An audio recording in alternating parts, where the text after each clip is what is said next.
Hi, Itiman PH here, and I'm here at the parking lot, and I'm thinking about the topic that maybe most of you would be interested, especially with the IT student, computer science, and other related courses. So I just completed the topic about a lot of companies has been rising from nowhere, diba? Bakit? Just because of AI. So anyone could start a business, anyone could start a startup, may naisip na application and they want to develop it, they can just subscribe to an Claude AI or even the ChatGPT and help them build. I'm having a passionate dream about the startup, then gagamit ng ChatGPT is enough for you to build an application. As long as you have the drive, you can create na talaga an application, a prototype of an application.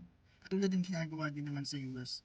So, with that, yun nga, nabanggit ko na sa software side medyo totoong nangyari. The reason nag-layoff si Microsoft, nag-layoff yung a lot of company from IT software is because instead of requiring 10 developers or 10 software engineers in one project, kasabay na syempre ditong other team member like quality assurance, project manager, front-end engineer, back-end engineer, kung magkahiwalay man sa full stack, um, at a lot of positions in a software development team na lesson out talaga. From testing, kaya mong i-automate. From UI, mabilis mag-code ang AI and according to standards and according sa requirements mo. And even to the time that it's following your coding standards at the same time yung framework. So, meron tool kasi doon, meron tool doon sa VS Code na you can generate a chat instruction. What it does is it basically create some sort of manual or starting manual ng AI on how it will perform lahat ng coding instruction mo. So, halimbawa, this is how you write helpers, this is how you write controllers, models, and so on. So, with that, mas napapadali talaga. Napapadali ng AI yung trabaho ng software developer, software engineer, lahat ng nagsusulat ng code. Okay? So, yan yung topic ko. And this is a separate topic. And I know, medyo kalat yung utak ko right now. Pero hopefully, medyo na-on board ko kayo kung saan naglalaro yung utak ko. Kasi there are a lot of things lingering in my mind when it comes to coming up with a topic kung ano ba talaga. But as much as possible, I want to talk about things that would affect kung ano yung way ng career development nyo. Katulad yan sinasabi ko, hindi lang ako dito, I'm not the only one na kahit pa paano may alam, or I'm not the only one na andito na sa industry, and as much as possible, nanggaling din naman ako sa pagiging student, nanggaling din naman ako sa pagiging alam. I watch a lot of videos, I read a lot of the documentation, and kahit pa paano walang, ang may intention, I don't know if meron that time, but my intention was to create content to enlighten these newcomers pagdating sa IT industry na hindi na kayo mahirapan, hindi na kayo magkaroon ng imposter syndromes. Ano ba, para kumbaga nilalagyan ko kayo ng konting silip doon sa future nyo.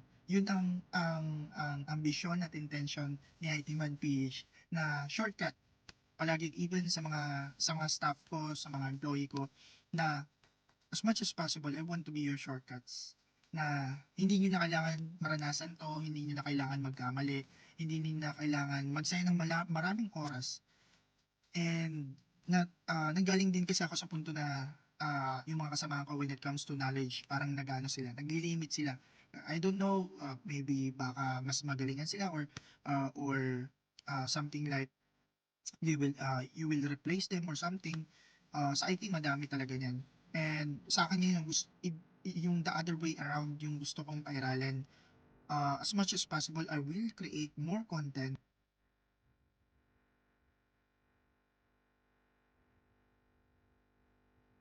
Currently, I am in more on exploring more on software talaga, about 60% with that. And I am in 30%, I would say 30% in 30 to 40% in network and cloud engineering, kasi it is part of my job, it is part of my business to maintain a server, to maintain that ano. Pero yun nga, my love and passions with programming and automation, that is my talagang expertise when it comes to the portfolio naman. Doon mo palang makikita sa portfolio. And pero from time to time, katulad ng sinasabi ko, I don't know if ako lang to, maybe marami pa sa inyo, I don't settle on just one skill set kasi for me, it's a little bit boring if I know you cannot be masters of every field out there. But for me, I want to have some sort of uh, 360 overview of what being an IT professional. Like for example, in developing a WebSocket or a real-time server, alam niyo bang nakatulong sa akin nung gumawa ako ng chat application, uh, gumawa ko ng chat application, or maybe the other way around ang nangyari, to be able for me to develop a server application using WebSocket, kung paano mag-connect yung real time, paano yung gamitin yung mga protocols, paano mag-send ng SMTP. It really helps me a lot in developing those features application kapag na-understand mo yung kahit hindi yung pinaka-OSI model ng isang network, the protocols, available protocols like for example SMTP, IMAP, POP3, at marami pang iba. Pagdating naman sa HTTP, SHTTP, marami pa yung DHCP server. Lahat yung IP address, makakatulong siya sa'yo pagdating sa software engineering. Nakatulong siya sa akin. Bakit? It was an advantageous to know networking kasi you need to know how to utilize your protocols. For example, you need to open firewall sa isang application. Kasi I started serving from developing to serving my application to maintaining one. So, yun yung siguro nagdala sa akin sa part na I need to explore multiple fields. I will not settle on just one field.